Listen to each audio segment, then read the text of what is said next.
नमस्कार मित्रांनो, लग्नानंतर होईलच प्रेम या स्टार प्रवाहाच्या मालिकेच्या पुढील भागात म्हणजेच 28 एप्रिलच्या भागामध्ये आपल्याला असं दाखवण्यात येणार आहे की नंदिनीला पैशांची गरज असते। मग हे जेव्हा जीवाला कळतं तेव्हा तो तिला विचारतो, तुला पैशांची गरज आहे का?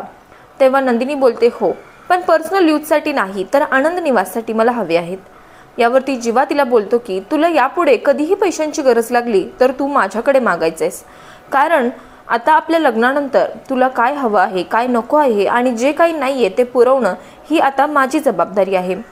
हे ऐकल्यानंतर नंदिनीला खूप छान वाटतं, पण तिथे काव्या सुद्धा असते आणि काव्याला जीवा हे असं बोललेलं ऐकून तिला थोडंसं आश्चर्य वाटतं। याच्यानंतर या मालिकेमध्ये आता पार्थ आणि नंदिनी या दोघांचे स्पेशल गेस्ट आलेले आहेत आणि ते स्पेशल गेस्ट म्हणजेच समीर चौगुले, सई ताम्हणकर, प्रसाद ओक आणि ईशा डे हे कलाकार त्यांचा गुलकंद सिनेमाच्या प्रमोशनसाठी आले आहेत। त्यामुळे या सगळ्या कलाकारांसोबत उद्याचा भाग खूपच एक्साइटिंग आणि मनोरंजनाने भरलेला असेल यात शंका नाही। त्यामुळे मालिकेसंदर्भातील अशाच नवनवीन अपडेट्ससाठी चॅनलला सबस्क्राइब करायला विसरू नका। धन्यवाद।